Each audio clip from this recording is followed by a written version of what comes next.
bisimila an ka bi bamanankan kunnafoni sɔrɔlen kɛnɛ kan min mina walawalali caman kaw ye Mali kibaruyaw ani diɲɛ fan wɛrɛ kibaruyaw la bakuruba kunnafoni an don kan o de filɛ nin kari ka dugujɛ ntɛnɛn don na Fédération Ansardine International ka fara an karamɔgɔba Seyid Sherif Usman Madan Haidara kan ɲina mawludu baaraw bɛɛ lajɛlen kuncɛra u fɛ an ka jamanakuntigi Elhaji Ibrahim Boubacar Keita an'a ka minisiri ɲɛma Modibo Keita u tun bɛ kɛnɛ kan ka fara minisiri caman kan o de y'an don kan ye bakuruba kunnafoni na sɔɔni min bɛna walawalali caman kaw ye aw bisimila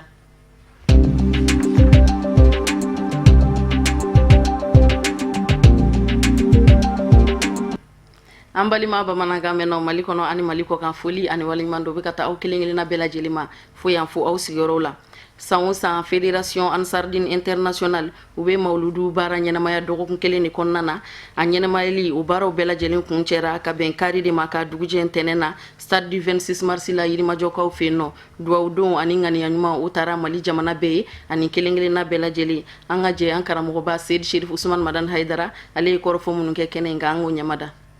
Asilamɛw an bɛ fɔlɔ ka Ala fo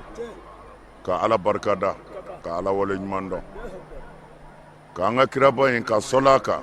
ka sɔli a so dingo sanimanw kan ka sɔli a ka sahaba ɲumanw kan ka an ka foli ɲɛsin aw bɛɛ lajɛlen ma bi wula in na alhamdulillah mawlidu dugawu kalan de o ye san o san an bɛ fara ɲɔgɔn kan ka dugawu kɛ jamana in ye ka dugawu kɛ an yɛrɛ kun ye san o san mawlidu wula an bɛ nin kɛ yan min farala ka bi an ka jamana ɲɛmɔgɔ n'o ye an ka président de la république Ibrahim Boubacar Keita a farala an kan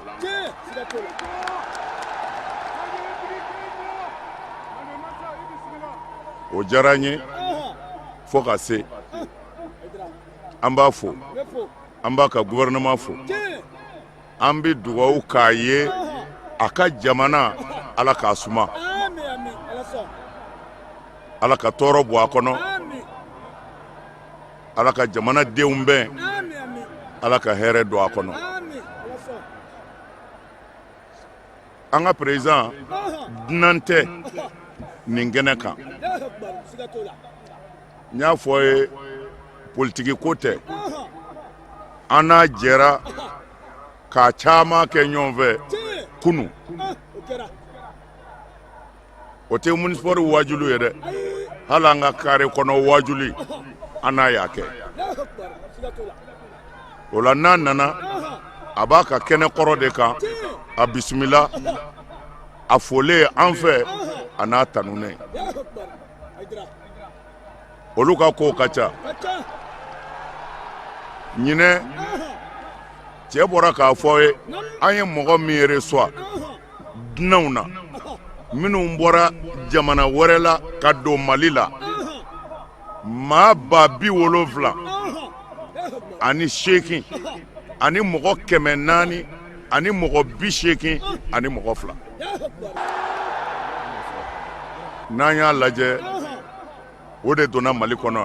minnu nan'u tɔgɔ sɛbɛn ka papier ta ɲɛmɔgɔw fɛ o la sisan ni an ka ɲɛmɔgɔ nana président dama tɛ dɛ a n'an ye diinɛ in baara caman kɛ n b'a fɔ nin kɛnɛ in kan Ala b'a seereya aw bɛ Haidara dɔn an tɛ nkalon da maa na wayi wulibali don dɛ diinɛ ko dɔ ko bɛɛ tɛ kɛnɛkanko ye a gɛlɛyara silamɛw ma yan an sera ale ma o y'a sɔrɔ a bɛ députéw ka ɲɛmɔgɔya la a ko an ka taa n'an yɛrɛ ye a ko fɛn o fɛn ye Ala ko ye Ala min y'ale sigi nin chaise nka a don a y'i bolo da a ka chaise kan ko Ala min ye n sigi yan fɛn o fɛn ye Ala ta ye n b'a kɛ a hakili b'a la o la anw ma ɲinɛ o kɔ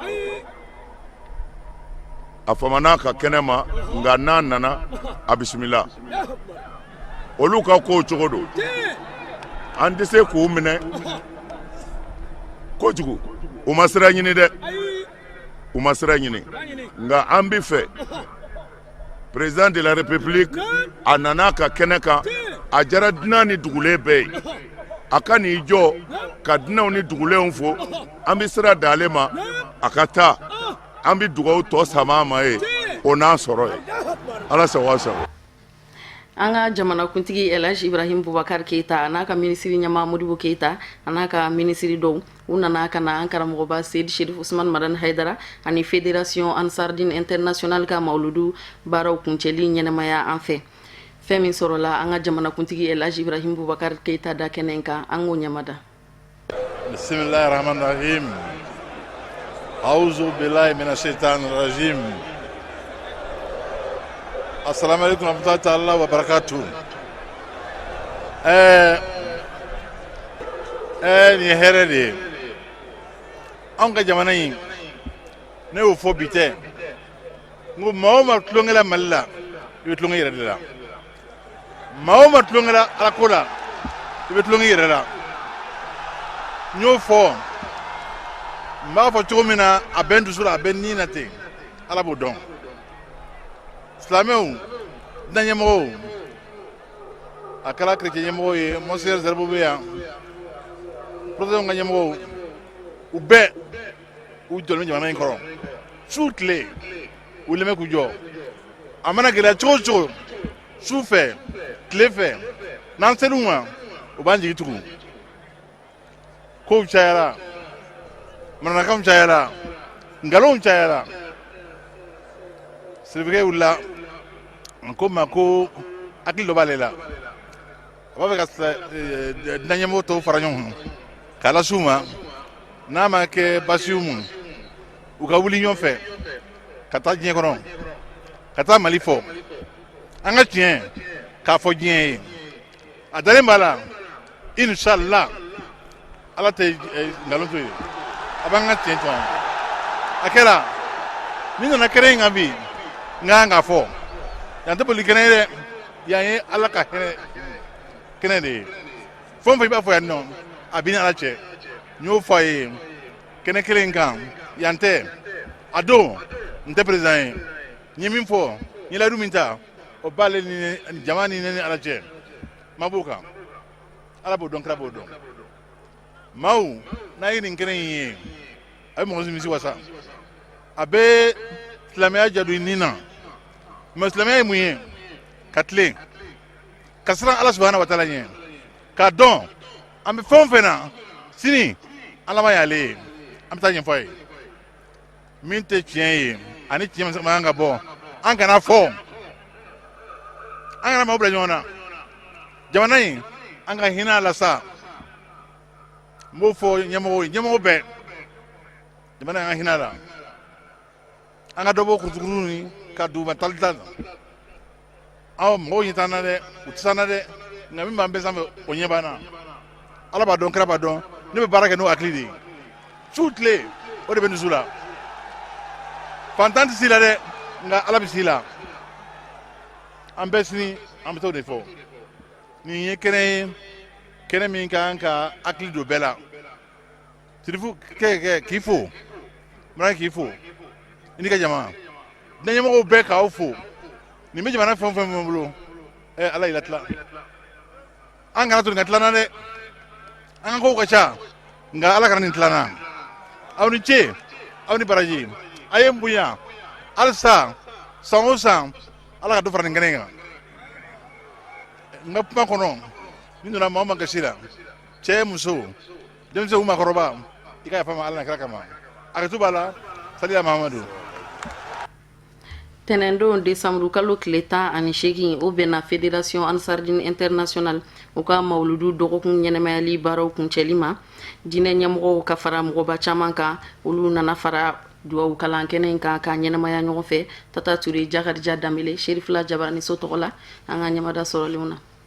san o san mawuludu bangeni ana denguni ɲɛnamayalen kɔfɛ mawuludu dugawu don kɛnɛ bɛ sigi an fa ana an karamɔgɔ Seydi Sherif Usman Madan Aidara a bɛ mawuludu dugawu kɛnɛ sigi o min bɛ labɛn Fédération Ansardine fɛ i n'a fɔ denguni ani bangeni kɛcogoya mɔgɔw bɔra fan bɛɛ fɛ Mali jamana kɔnɔ ka fara dunanw kan minnu bɔra jamana wɛrɛw la a kɛnɛ bonyana kosɛbɛ ni mɔgɔbaw yeli ye ka daminɛ diinɛ ɲɛmɔgɔw la Groupement des leaders spirituels musulmans du Mali jamakulu olu kun b'a kɛnɛ kan chrétien ɲɛmɔgɔw u nana fara an fa kan Seydi Sherif Usman Madan Aidara ka nin kɛnɛ in ɲɛnamaya nin kɛnɛ in kan u y'u ka nisɔndiya yira kosɛbɛ ani dugawu don ka ɲɛsin Mali jamana ma walasa ali bi gɛlɛya min n'o bɛ Mali jamana kan o bɛ se ka wuli cogo min na fɛn min ye jamana ɲɛmɔgɔ minisiriw wasadenw n'o ye députéw ye dugu mɔgɔbaw olu bɛɛ lajɛlen nana fara nin kɛnɛ in ɲɛnamayabagaw kan ka kɛnɛ sankɔrɔta wa u bɛɛ lajɛlen y'u ka nisɔndiya yira ani u ka foli ni dugawu don ka ɲɛsin an fa ma n'o ye Seydi Sherif Usman Madan Aidara ye.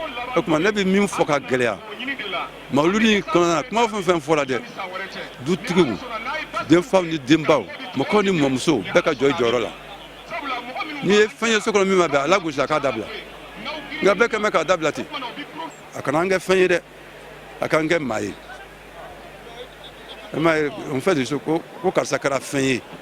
c'est une malédiction si c'est tant ça ma fille refuse e bɛ se ka kɛ fɛn ye cogo di ala ye kɛ maa ye mɔgɔw ko e kɛra fɛn ye parce que finalement tu es réduit à ce que tu possèdes tu es finalement possédé par ce que tu possèdes le malheur de l'humanité est dans ça aujourd'hui puissions-nous ali bi ala k'an kɛ maa ye n'an kɛra maa ye o tuma na je dirais inentiya o bɛ don an dusukun na ɲɔgɔn kana bɛ don an dusukun na kelenya bɛ don an dusukun na gɛlɛya fɛn fɛn bɛ an kan dɛ a bɛɛ juba dɔ ye de ye nin ye an bɔra maaya la k'an kɛ fɛntigiya ye an bɔra maaya la k'an kɛ fɛn ye ala k'an bɔ fɛnya la k'an sigi maaya la ala k'o nɔgɔya an ye n'o kɛra an bɛ hɛrɛ fɛn fɛn ɲini a bɛ sɔrɔ o de kɔnɔ. n ye nin kɛnɛ nin ka hakilina min ye n bila a la o ye sherifu kanuni ye ani an karamɔgɔ ka cɛsiri n'a ka bonya ani a kɛlen ka mɔkɛ yira anw na k'a ko fɔ anw ɲɛna o de ye hakilina ye n bila nin kɛnɛ nin nani la ani fasamanciya minnu b'a la ani bonya minnu b'a la. Depuis 2004 ne bɛ na Mukhtar ne y'a ye ma fara la ne ye diɲɛ bonya bɛɛ de sɔrɔ n kɔnɔ bonyaw min a bɛ jara kan Abidjan kɔnɔ walahi ni mawuludu nin kama ani karamɔgɔ kanu o de y'a se ma quoi. Bon an bɛ dugawu yɛrɛ de kɛ an karamɔgɔ ye ya Rabbi sijani kɛnɛya leminiya labankoɲuman bɛ ala bolo ala k'a dan n'a ma. Donc nin kɛnɛ n'a ɲɔgɔnna man kan ka fɔ an kɔ donc bi y'a san 20 kɔ ye nin kɛnɛ a ma fɔ an kɔ ka ye donc a kɛra comme landako lo donc an nani bɛ landatugu la ka na dugawu ɲini yan comme an ka essence tayɔrɔ san mun bɛ bɛn an bɛ taa baara kɛ ni essence banna an bɛna dɔ kɛnɛ kan ka na essence ta karamɔgɔ bɛ essence don an na an bɛ se ka taa an ka baaraw kɛ an na kun y'o ye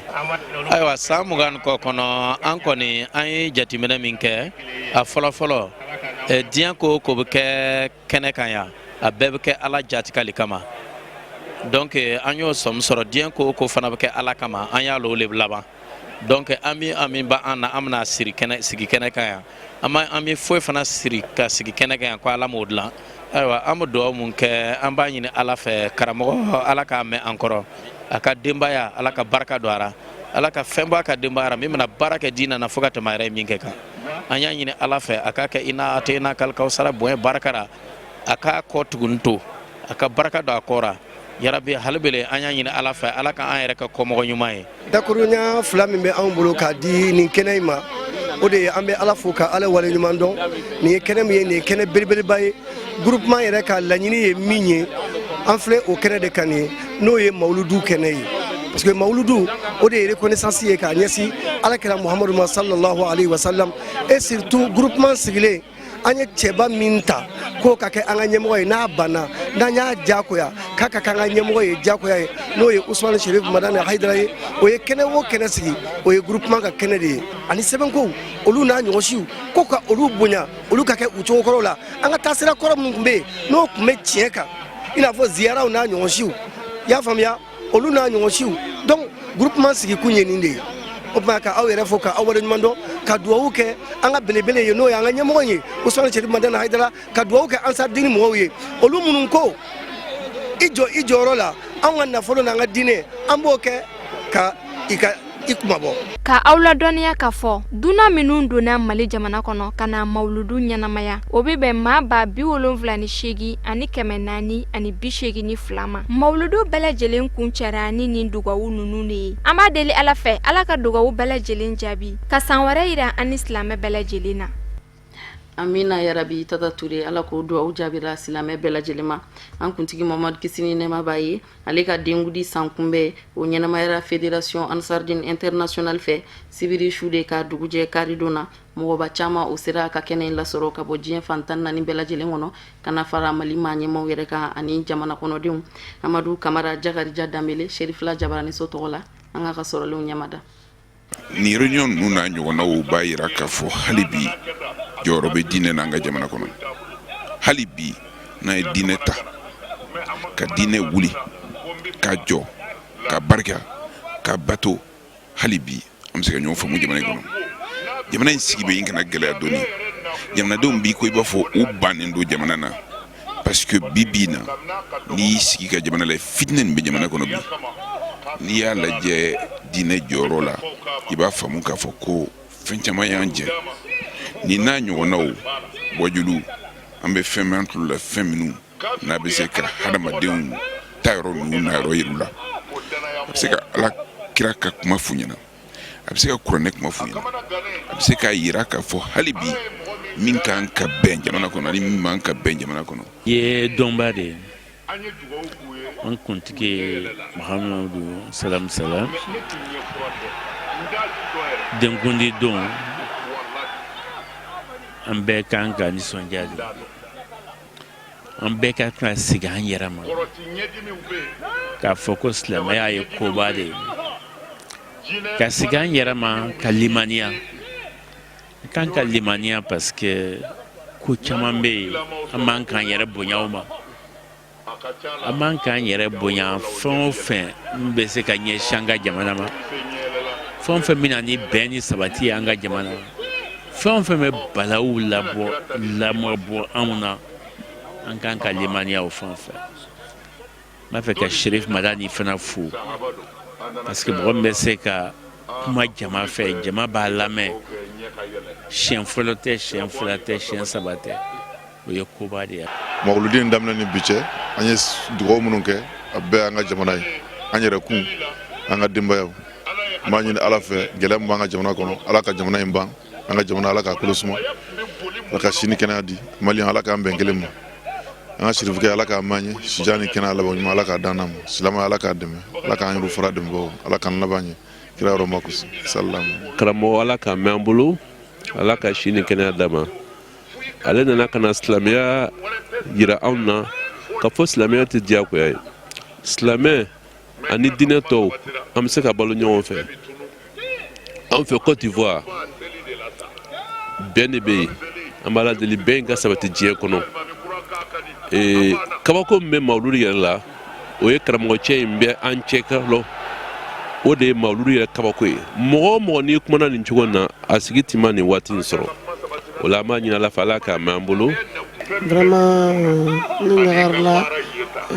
Alaji kɔrɔ parce que ka d'a kan Mali tɛrɛ diɲɛ mɔgɔ de b'a nɔfɛ ka d'a kan ani a bɛ silamɛya fɔ ka se degré min ma hali ni silamɛya nege tɛ mɔgɔ min na ale ka kumakanw fɛ silamɛya nege b'o tigi minɛ hali bi ne bɛ dugawu de kɛ Ala ka hɛrɛ kɛ jamana ye Ala ka hɛrɛ kɛ n ba ni silamɛ bɛɛ lajɛlen. Nisɔndiya min b'an na bi ka d'a kan diɲɛ fan 14 bɛɛ a bɛɛ mɔgɔ dɔ bɛ yan nɔ bi dugu ko jamana min bɛ yan yɛrɛ jamana 30 n'i sera Bangɔni na bi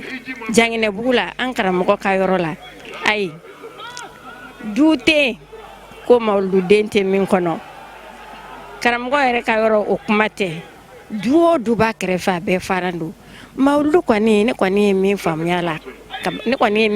la minnu t'a fɛ u ka k'a fɛ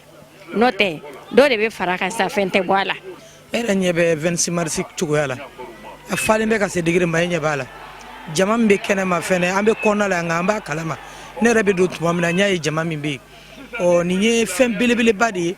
k'a jira k'a fɔ an bɛ cɛba dɔ de ka kɛnɛ kan n'o ye alakira ka mawuludu ye sallallahu alaihi wasallam an bɛ kɛnɛ min kan a mɔden ka kɛnɛ don Usman Sherifu Madani Haidara Rasul sallallahu alaihi wasallam ale mɔden de don ale de ye kɛnɛ sigi a mɔkɛ bonya n'a karama a bɛ k'a jira an na ni nisɔndiya ko b'an bolo n karamɔgɔ alakira Muhamadu mantonya o yɛrɛ de ye nisɔndiya ko ye san o san n'ala y'an si jɔ an kɔnɔ hɛrɛ ni baden na an bɛna mawulu kɛ stade 26 mars la yan don k'a jira k'a fɔ an ye silamɛ ye wa an ye silamɛ ɲumanw de ye o hakili de b'an na se yan nɔ n'an sera yan nɔ mɔgɔ min kɛra nin sababu ye an b'u fo waleɲuman dɔn u bɛ ka mɔgɔw ɲɛ yɛlɛ ka taa silamɛya kɛkoɲuman min kan yarabi halisa u ka continuer o kan. Vraiment ne nisɔndiyalen bɛ mawulu la fo ka dama tɛmɛ parce que ne m'a ye kɛnɛ foyi ye n'an karamɔgɔ wasa kɛnɛ tɛ n'i ye mawuludi daminɛ kuma jateminɛ kabini a bɛ kɛ karamɔgɔ ka cour kɔnɔ ka bɔ cour kɔnɔ ka taa n'a ye hippodrome na ka bɔ n'a ye ka na n'a ye stade Modibo Keita la fo bi an filɛ 26 mars kɔnɔ an bɛ 26 mars daminɛ don min na mɔgɔ m'a dɔn ko 26 mars bɛ se ka fa mais bi fo ala sɔnna 26 mars kɔnɔ fara k'a kɔ ka yɔrɔ fa hali jama place sɔrɔ ni ala ye si di mɔgɔ min ma ka bi ɲɔgɔnna kɛnɛ sɔrɔ ka tila k'a kɛ shirifu kɛ ka kɛnɛ ye ala ye fɛnba di ma dugukolo in kɔ kan parce que bɛɛ b'a dɔn nin kɛnɛ in ni nin kɛnɛ in yɛrɛ tɛ anw tɛ ɲɛnamaya in kɔnɔ ala ko wama arsalnaka illa rahmatan lil alamin donc an bɛ hinɛ wo hinɛ la ɲɛnamaya in kɔnɔ nin cɛba in de ka hinɛ de don an bɛ sigi wo sigi la diɲɛ in kɔnɔ nin cɛba in ka sigi de don an bɛ kanu wo kanu da ala kan an b'a da kan ka da nin cɛba in de kama ale de ko aw ma qul in kuntum tuhibbuna Allah fattabi'uni yuhibbukum Allah wa yaghfir lakum min dhunubikum n'aw bɛ ala fɛ a ye tugun kɔ ala bi kɛw fɛ o dante a bɛ tila ka yafa aw ka junubu kɛlɛw ma ka sanga ni o su kelen ye Musa Fɔnba a n'a ka jata la u ye silamɛw hakilinata dɔn nabagaw la stade du 26 mars la mawuluduko kun kan an ka jɛ an ko fana ɲamada bon nisɔndiya min bɛ ne la ne bɛ ala fo ka ala barikada serifu kɔni an bɛ dugawu kɛ ala ka sigi kɛnɛya d'a ma ni sari nin kɔni ka fa ni pɔsɔn na a tɛ bara n na parce que a bɛ min kan tiɲɛ don k'a tun tɛ tiɲɛ kan a tun tɛ bi sɔrɔ ni pɔsɔn na ten mais n'i y'a ye bi sɔrɔ ten a bɛ tiɲɛ de kan hali bi an bɛ dugawu k'a ye ala ka sigi kɛnɛya d'a ma ala ka taa ɲɛ di bon an y'a ye n'an ma na joona an t'u kɔn ka place sɔrɔ o le depuis 3 heures waati bon an bɛ se k'a fɔ ko 2 heures kɔrɔ ni 3 heures furancɛ cɛ an kɔnna ka na pour que an ka se ka sigiyɔrɔ sɔrɔ. nisɔndiya mɛn na nisɔndiyala kojugu parce que n'i yɛrɛ ye kɛnɛ jateminɛ nin bɛɛ nana karamɔgɔ kanu kama o ye hɛrɛba de ye an b'a ɲini ala fɛ ala ka dɔ fara o kan karamɔgɔ ala ka sankɔrɔ ta a bɛ laɲini min kɛ ala ka dɔ sara o kan ala ka sijan ni kɛnɛya d'a ma ka san caman jira an na ka koba wɛrɛ kɛ karamɔgɔ ye min ka bon ni bɛɛ ye ala k'o nɔgɔya an yɛrɛ mun nana ala ka an ɲuman na k'an ɲuman segin so ka taa somɔgɔ ɲuman sɔrɔ wala mun nana n'o ye diɲɛ ko ko ni a kanu b'i la i ka jija ka se kɛnɛ kan joona i bɛ se ka se lafiya la ka sɔrɔ a ma kɛ ɲɔgɔn degun de o de y'an se ka na joona. a bɛ fɛ n ka n yɛrɛ fa nisɔndiya bolo sa wa an bɛ yɔrɔ kɛnɛ min kan nin ye bi kɛnɛ in nisɔndiya ɲagaɲaga bonya fɛ ne t'a dɔn n bɛna n yɛrɛ bila minɛn min kɔnɔ koyi parce que depuis n ye mawuludu daminɛ a ye min fara n kan n b'a dɔn ne dun ka ca bi san 10 ye ne bɛ mawuludu in na a dabila cogo t'an bolo bilen koyi an kɔni bɛ dugawu de don sa ala ka karamɔgɔ mɛn an kɔrɔ ala k'a ka denbaya mɛn an kɔrɔ ka vraiment ka si ni kɛnɛya camanba d'a ma an bɛ min ɲini ala k'a kisi juguw tɔɔrɔ ma a kanu de nana n'o ye sherifu kanu de ye ne se yan depuis tilegan in na wa n bɛ n si yɔrɔ la yan fana fɔ sini anw tɛ taa so bilen donc kanu in diɲɛ bɛɛ b'a dɔn ko kanu tɛ fɛn lankolon ye ni maa o maa y'i kanu fɛn wɛrɛ tɛ yen bilen o kɔfɛ koyi. Nisɔndiya bɛ n na n nana Ayidara ka bonya na o nisɔndiya yɛrɛ bɛ n na hali sunɔgɔ yɛrɛ tɛ n na nisɔndiya barika bonyana hali farigan bɛ n na a bɛɛ nɔgɔyara ayiwa n baden silamɛw n b'aw fo jama in labilendɔnya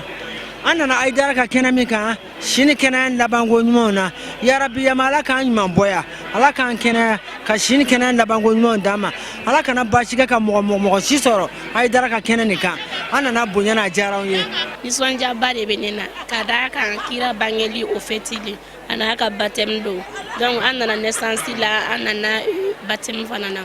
et puis an bɛ bɔ k'an ka karamɔgɔ fana fo Ousmane Cherif Madane Aidara ani cɛ ani baraji ani ladiriya an b'a kɔ ala ka haminako bɛɛ lajɛlen nɔgɔya ala ka san caman yira an na kasi caman d'an karamɔgɔ yɛrɛ ma